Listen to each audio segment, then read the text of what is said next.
What is up, everybody? Brad here from CloutsnChara Sports Cards, aka CloutsnChara.com, here with another video in my series of how-to and advice videos. This one being more on the advice end of things, because obviously with the 13-14 product season coming up, and that means what is expected to be our next hobby boom.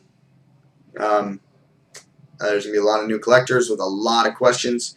So I am going to give a brief rundown in this video of proper form etiquette, and that being said, this extends to our Vaughn live chat feature. So this is kind of just a how to properly approach our online industry, the online version of it anyway, because obviously, you know, not everybody in the world comes online and knows how to gain respect from your fellow collectors right away. Hell, I've been in this for almost 10 years. I'm not even fully sure 90% of the people respect me anyway, but here I am doing this video. So just a few pieces of advice that I can hopefully instill on some of our newer, younger members, and maybe anybody in the hobby. You know, I'm not going to sit here and pretend to be the smartest guy in the world, but I have been in this industry for a while now, and obviously I'm at the store 80 hours a week, so I'm around it all the time. So I've noticed a few things, and now I'm going to try and reflect it on you guys. So a few things. Number one, if you try to be the center of attention in an online forum or an online chat, you generally will end up being the center of attention for all the wrong reasons. If you're one of these people, look at me, I'm going to say outlandish and stupid things. I want attention. Ha, trolling this. Screw that guy. Screw this guy. Or look at me, look at me. Immediately, if you have the desire to be the center of attention, 95% of the time it's going to end poorly for you.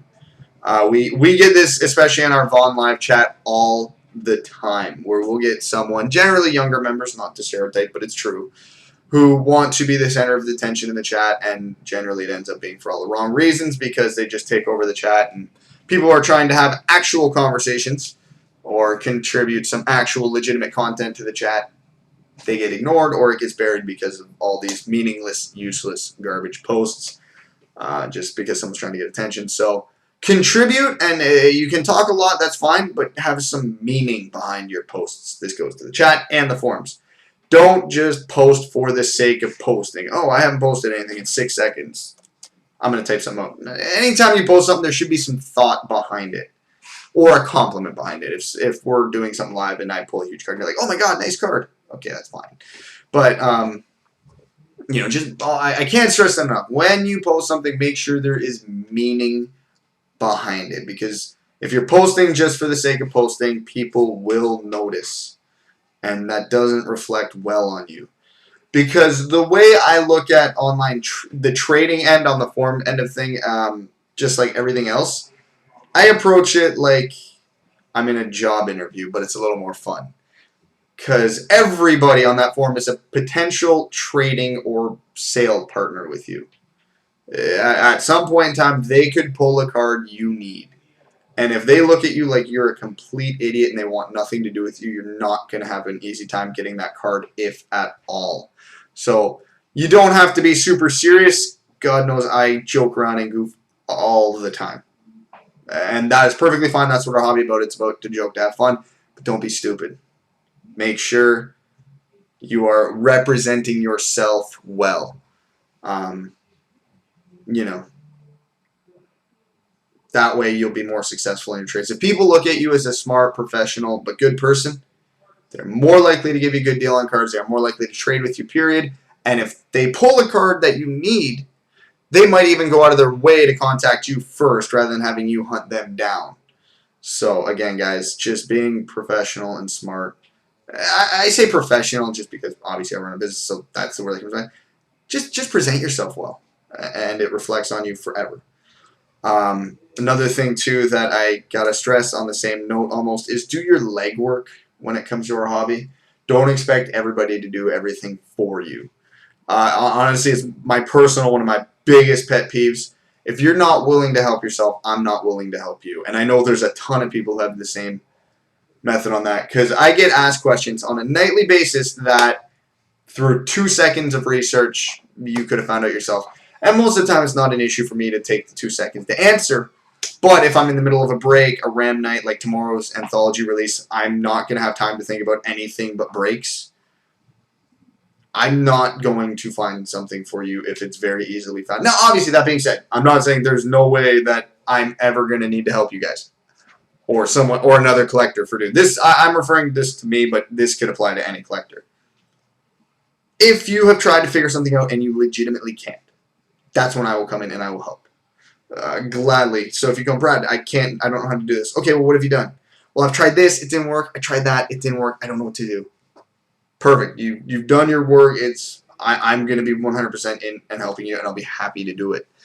But we live in an era and a society now where laziness is king, and in our hobby that just doesn't fly with most people because I get irritated by it, and I'm a more easygoing guy than a lot of people.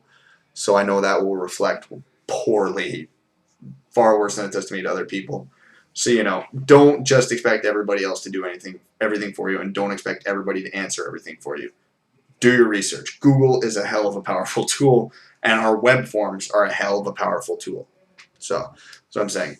Now, coming on the stairs off the same note here, me being overly negative at everybody, don't be negative on the forums or on the chat. Just don't. You can criticize. Keep in mind, to me, there's a big difference between negativity and criticism, as long as it's constructive. Because when people come in and they just bash, screw this, screw that, I hate this, I hate that, and they don't present why, it's just human nature to look at that person and go, he's a troll. He's a negative a-hole. I don't want to deal with this guy. I don't want to talk to him. I don't want to listen to him.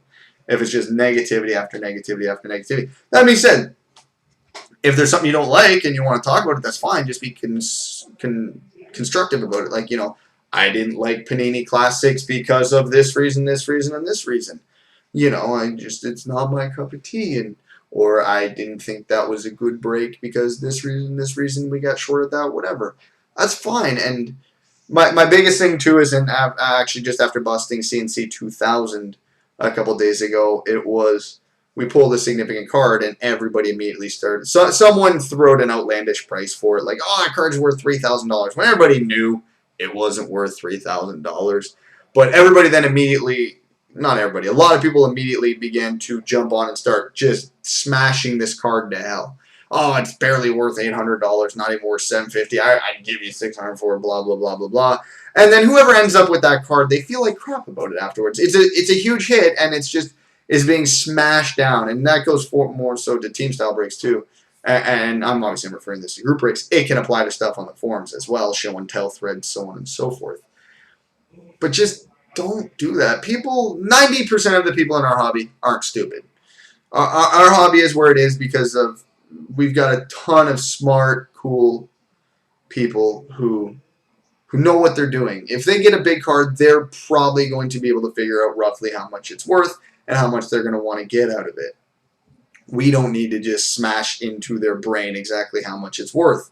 It's their card. They can sell it for whatever the hell they want. They can ask whatever the hell they want. If they're not willing to pay your price, they're under no obligation to sell it. And that is the one thing, the one poor attitude I see in this hobby, and over and over and over and over again, that drives me up the wall, and it drives a lot of collectors up the wall, because this is one of my number one complaints that I get in my inbox on the forums. If someone has a card, it is not up to you to tell them what you are going to pay for that card. You can submit an offer, but it doesn't mean they have to accept it. They own that card. Whether they want it to sell it to you for $20, $100, or set it on fire, you have no say in what they do with it. You can just attempt to acquire it. I've got cards that are technically in my trade bucket, but unless I get top dollar for it, I have no interest in moving it. I'd rather keep it. My Aaron Ekblad autos come to mind before he gets drafted. They're going for $10 on eBay. I'm not selling it for $10 because I like him as a player more than I like a $10 bill. And that goes to everybody. So remember, you do not tell someone what they sell a card for. You can try and you can negotiate. You can convince them, well, it's really only worth this. That's fine. But if they end up ultimately saying no, you have to accept it. I'm sorry. Don't keep pestering and act like it's your right to own that card. You know, you don't act entitled. Do what you can. If not, it's only a piece of cardboard. In the end, life goes on. And on the same breath, you got to be very patient in this industry. Obviously, I know this is one of my downfalls in my position. I get upwards of 30 to 40 between emails and PMs on a daily basis. I'm not getting back to all of them that day, and I don't think a lot of people understand this. Obviously, I'm in the industry, so I'm at my computer almost all the time, but it doesn't mean I have a lot of free time.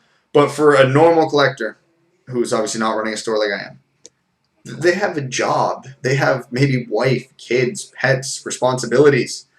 They may not look at a computer for 24 hours at a time. So if they don't respond to you right away, don't PM them back 9 times in 24 hours. Hey, why haven't you responded? I want this card. Please, please, please buy this and buy that. I need an answer.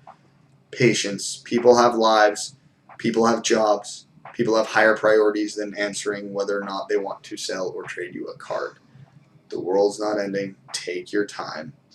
Give people the time they need. And on that note, too, I want to say, again, it comes back to the etiquette thing.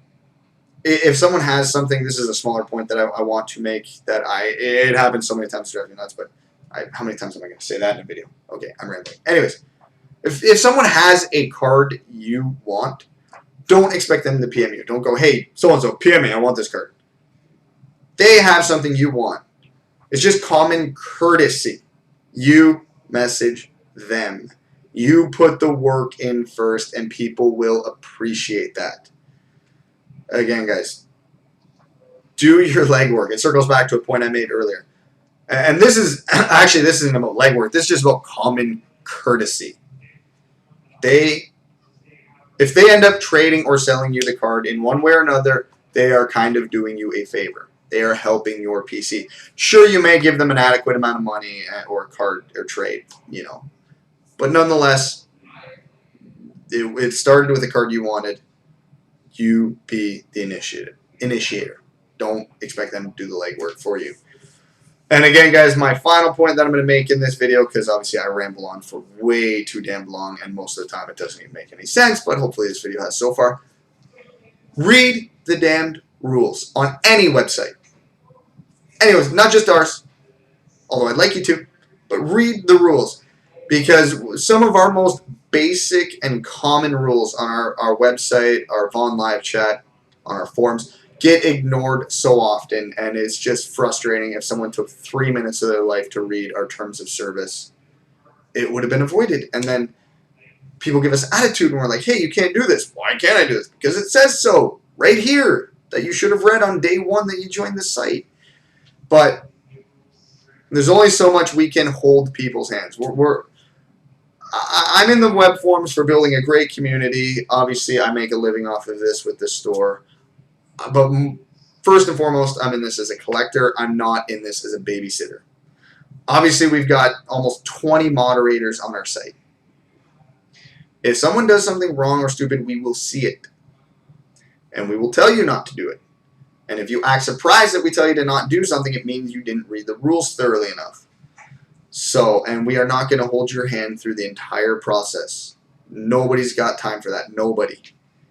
So, just it will take 10, 20 minutes out of your life to sit there and make sure you are well informed and know what's going on. If you have any questions about the TOS, like, hey, I read this rule, I wasn't fully sure what it meant, because God knows I'm not that great at explaining things in text, so I'll never argue someone who said, hey, I couldn't fully understand this. Trust me, I probably screwed it up. I'm not perfect, so I can further explain. But, you know, that. So, again, in the end, it all comes down to, if you want to be respected in this hobby and have a lot of success in trading, buying, and selling, read the rules, have a great attitude about it, and don't be negative. Do your due diligence, do your legwork, don't expect anybody else, and present yourself well. Act like it's a job interview, but more fun. And then if you can follow those 4 what I call golden steps, you will have a blast in this hobby. Nobody will hate you. You'll make a lot of very successful trades. You'll have a great time anytime there's a thread or a chat to contribute in. As simple as that. So, going on 15 minutes now. I told myself I'd make this video under 10 minutes. Apparently, I didn't listen to myself. But, so if anybody else has any questions, wants any advice, I'm always here. I may not have all the free time in the world, but I can get back to you as soon as I possibly can. That I do try on, and that I am good for. But I'm always here, so never be afraid to ask. So, I think that's all I need to contribute to this video. And if anybody has any points that you want to contribute that you think are pertinent as well, feel free to add to the comment section as well of the video. We do have it there. We don't disable comments despite the number of trolls that we get. You know, we love hearing feedback from you guys. God knows we've changed dozens of rules based on member suggestions, and we've done lots of things based on member suggestions. So please don't be shy or quiet about any concerns, complaints, or suggestions you have. It's the only way we know how to improve. So on that note, I will see you guys on the forums.